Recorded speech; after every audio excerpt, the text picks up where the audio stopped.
하나님 말씀 디모데전서 4장 7절부터 16절, 디모데전서 4장 7절부터 16절 되겠습니다. 같이 읽을게요. 망령되고 허탄한 신화를 버리고 경건에 이르도록 내 자신을 연단하라. 육체의 연단은 약간의 유익이 있으나 경건은 범사에 유익하니 금산과 내생의 약속이 있느니라.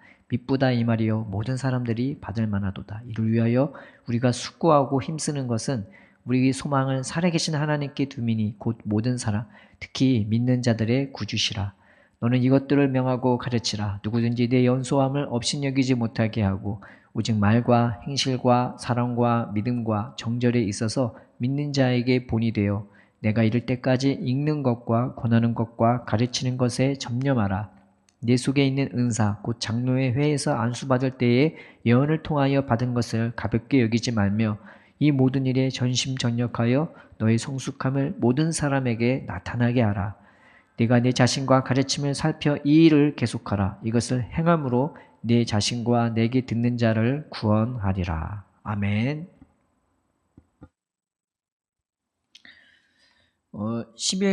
10월 31일이 종교개혁일이었어요. 루터가 종교개혁을 일으킨 그 날을 이제 기념해서 이제 지키게 된 거죠.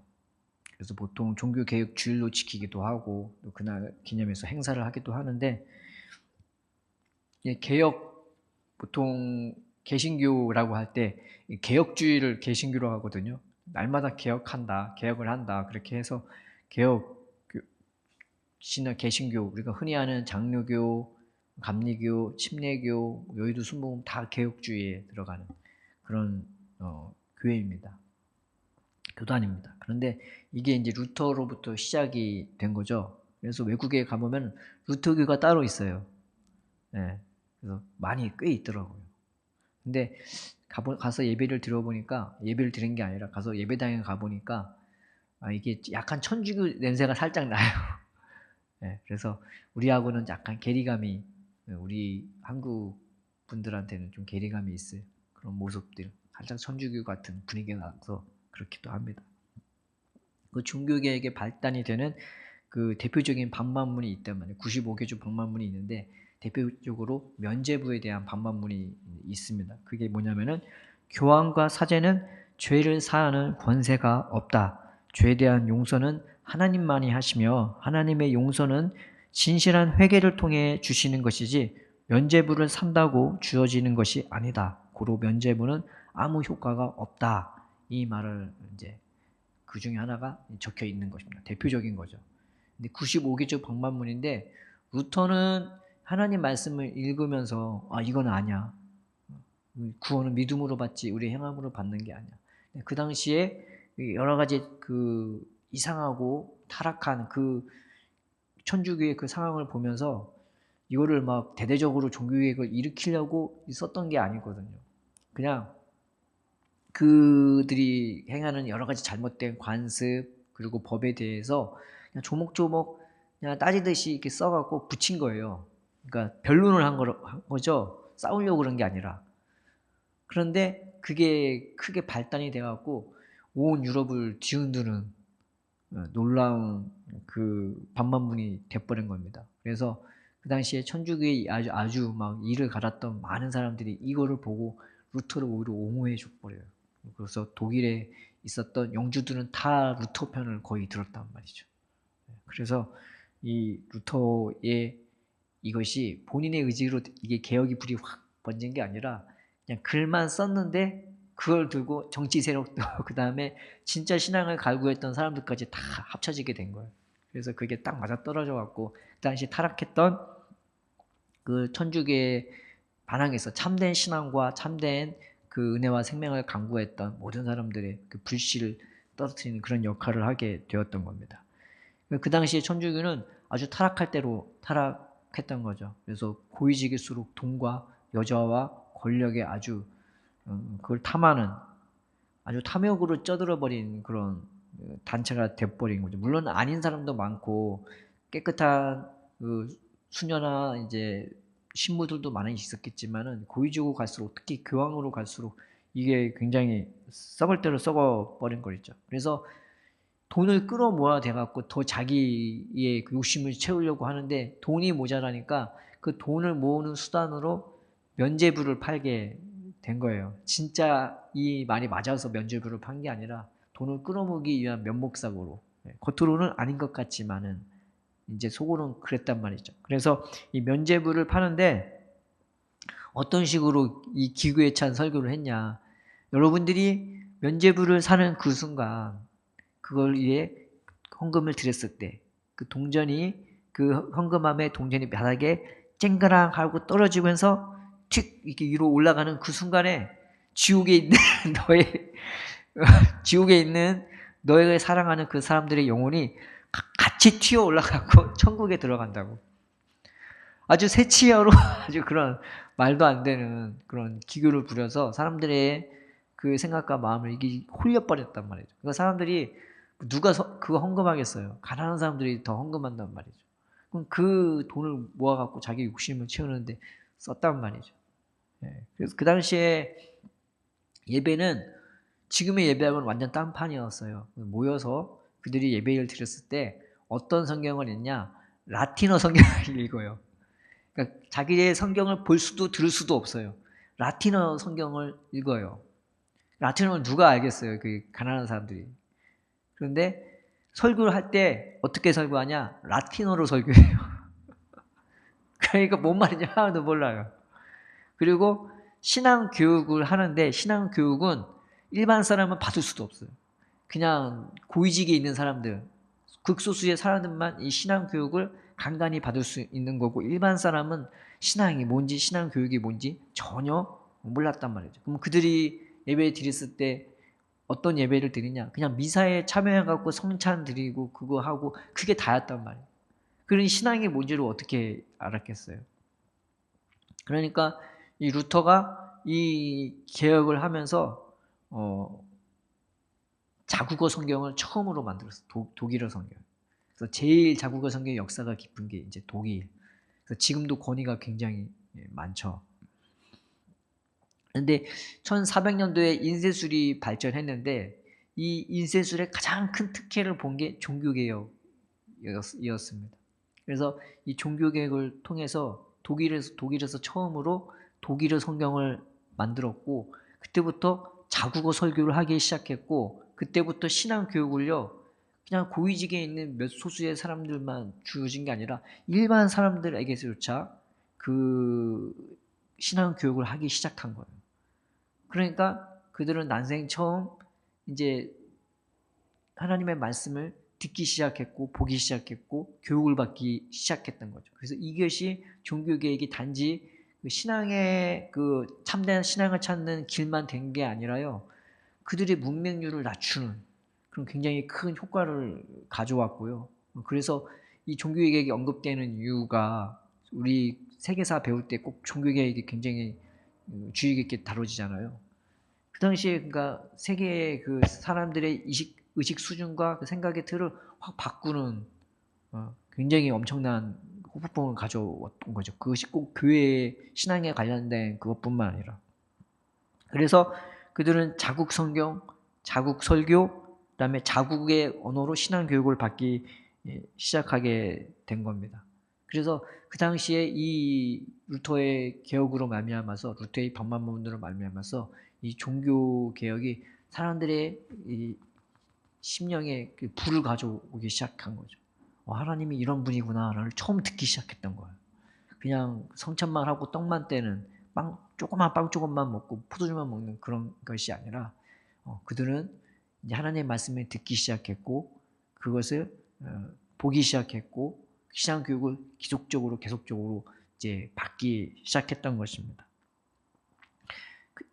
예전에 성경에서 오문이라는 사람이 나와요. 근데 북이스라엘과 남유다로 이제 나라가 이제 분단됐잖아요. 근데 북이스라엘은 계속 죄를 짓고 우상을 만들고 처음부터 우상을 만들었고 그 우상을 만들면서 하나님인 것처럼 그렇게 가장을 시키고 그리고 그 섬길 수 있는 제사장들을 돈 주고 사게 했단 말이에요. 그러면 그 제사장들이 어떻게 하겠어요? 자기가 돈을 냈으니까 자기도 돈을 받아야 한단 말이에요. 그러니까 사람들 사기치고 등치고 입에 발린 말로써 막 그냥 사람들 막 속에 있는 거 간지러워 갖고 막 돈 내게 하고 하나님이 축복해 준다. 하나님이 너를 사랑한다. 가만 이설로 그렇게 사람들의 영혼을 사냥하는 거죠. 그런 식으로 나라가 타락하면 한 왕조가 한 세대, 2세대 만에 망하고 또 그 다음 왕조가 한 세대, 2세대 만에 망하고 그냥 수도 없이 바뀌었어요, 왕조가. 근데 오문이라는 왕조가 또 세웠는데 이 사람은 전쟁에 아주 능한 사람이었는데 외국의 역사에도 기록된 사람이었어요. 그래서 사람들이 학자들이 말하기를 이 사람의 힘은 대단하다. 가장 강했던 나라가 아마 오물이었을 것이다. 왜냐면 외국의 비석에도 언급될 정도면은 이 사람의 군사력은 엄청났을 거다라고 얘기한 거죠. 그래서 이 오므리가 정권을 자기의 무력으로 잡았죠. 근데 이 사람의 특징은 모든 이전의 왕들보다 더 우상을 섬기는 거예요. 아예 대놓고 바알을 자기의 신이라고 대놓고 선전했어요. 그 전까지는 그래도 여호와라의 이름은 있었고 명목뿐이었지만 근데 이 사람은 대놓고 바알이 우리의 신이라고 말하자면 돈이 하나님보다 위로 올라가게끔 세상적인 그런 뭐 건강, 뭐 평안, 축복 그런 것들을 더 위로 올려 버린 거죠. 하나님은 완전히 땅바닥에 떨어진 그런 시대였단 말이죠. 그래서 이 시대에 그냥 명목만 하나님을 섬기는 것이었지 실제로는 우상을 섬기고 그리고 가난한 자의 것을 빼앗는 걸 주저하지 않았어요. 그래서 그 아들 되는 아합은요, 그 포도밭 얻겠다고 거기에 신실한 사람을 죽여버렸어요. 그 누명을 씌워갖고. 그래서 결국 그것 때문에 이 아합의 왕조도 무너지게 되고. 그래서 가난한 자의 목숨을 빼앗는 것을 전혀 무서워하고 두려워하지 않는 거죠. 그리고 이 백성을 섬겨야 될 고위직이요, 오히려 백성을 억압하는 거예요. 그러니까 예전에 애굽에 있었을 때랑 똑같은 거예요. 다 뺏기고 자녀도 뺏기고 뭐 그리고 백성들이 계속 세금을 뜯어내야 되고 전쟁해야 되니까 세금 뜯어내고 막 그러니까 백성들이 너무 괴롭고 힘든 거예요. 그래서 애굽 때보다 더 훨씬 힘든 거죠. 이 시대에 미가라는 사람이 이제 말씀을 하기 시작했는데 내가 무엇을 가지고 여호와 앞에 나아가며 높으신 하나님께 경배할까? 내가 번제물로 1년 된 송아지를 가지고 그 앞에 나아갈까? 여호와께서 천천의 수령이나 만만의 강물 같은 기름을 기뻐하실까? 또 내 허물을 위하여 내 맏아들을 내 영혼의 죄로 말미암아 내 몸에 열매를 드릴까? 이런 말씀이 있었죠. 이 미가의 시대에 몇 세기, 1, 2세기 후에 태어난 이 미가가 그 시대에 타락한 백성들에게, 유다 백성들에게 말씀을 증거하는데 그 당시에 아하스라는 왕이 있었거든요. 근데 이 아하스가 굉장히 힘들었단 말이죠. 북이스라엘과 시리아가 연합을 해갖고 오늘날의 아람 그 나라가 연합을 해갖고 쳐들어오는 거예요. 너무 힘든 거예요.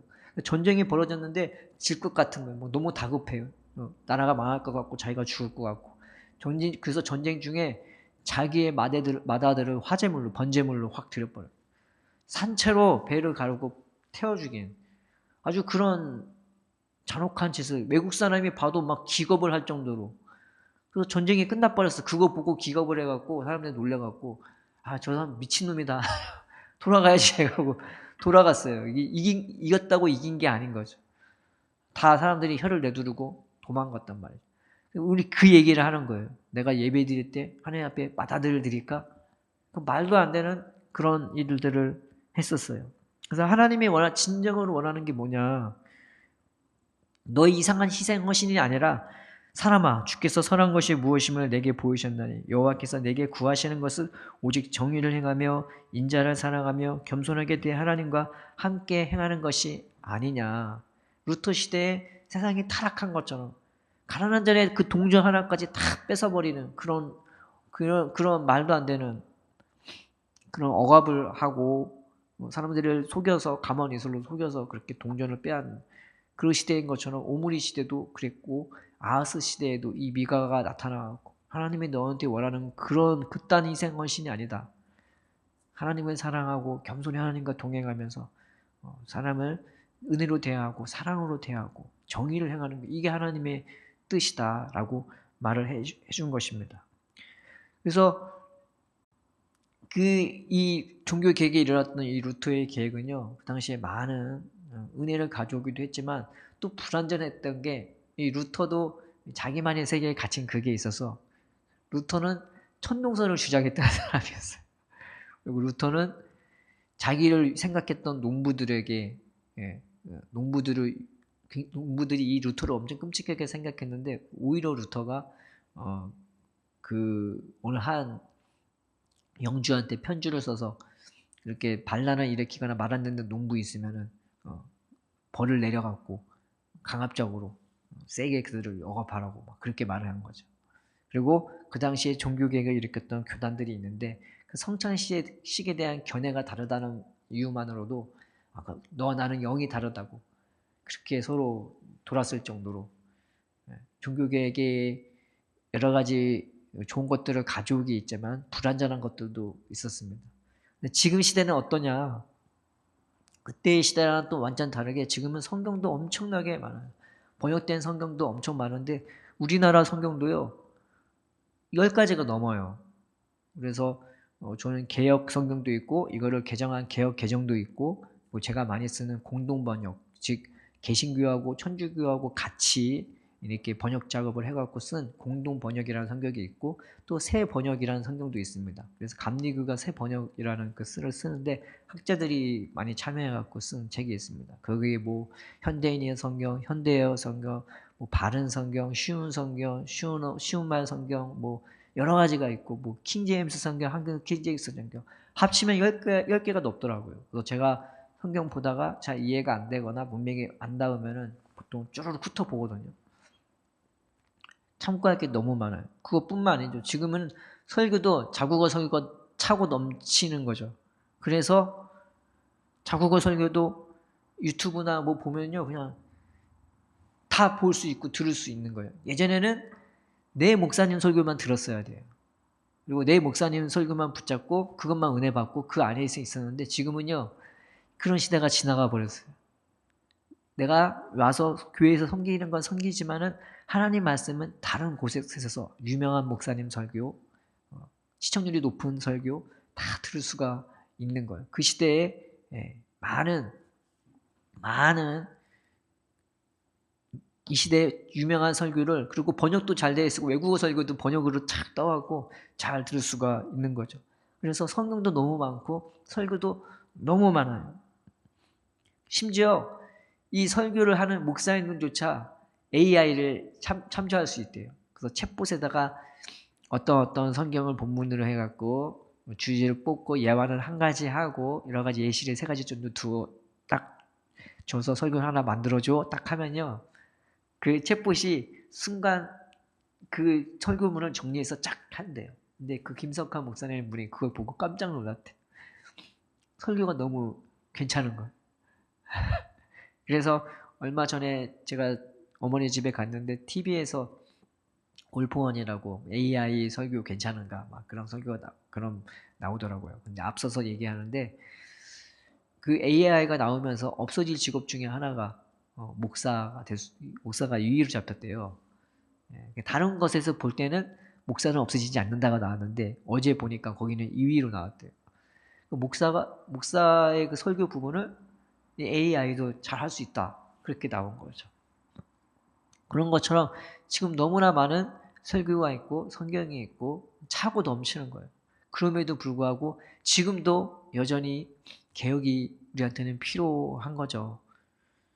얼마 전에 그 통계를 잡았는데 무신론자들한테 우리나라 그 3대 그 종교 중에 호감도 조사를 했대요. 근데 개신교가 꼴찌를 했대요. 퍼센티지가 몇 퍼센트 나왔냐 무신론자한테 3%밖에 안 나왔대요. 차이가 너무 심한 거죠. 그래서 이렇게 많은 성경이 있고 이렇게 많은 설교가 있음에도 불구하고 여전히 우리에게도 개혁이 필요하다는 것을 우리는 알 수 있는 것입니다. 오늘 본문에 디모데라는 사람이 있는데 사도 바울은 너 잘하고 있어. 괜찮아. 그냥 그대로 쭉 해. 라고 말하지 않았어요.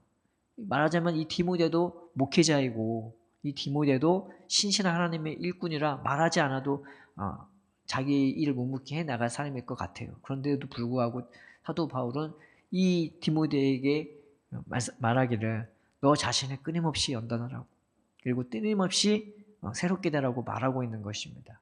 성경에 아나네오 아나카이노시스라는 말이 있거든요. 새롭게 되다라는 말이 있습니다. 이 고린도후서에 이 말이 있는데, 고린도전서 4장 그 16절에 그러므로 우리가 낙심하지 아니하노니 우리의 겉사람은 낡아지나 우리의 속사람은 날로 새롭도다. 또 고린도후서 5장 17절에 그런즉 누구든지 그리스도 안에 있으면 새로운 피조물이라.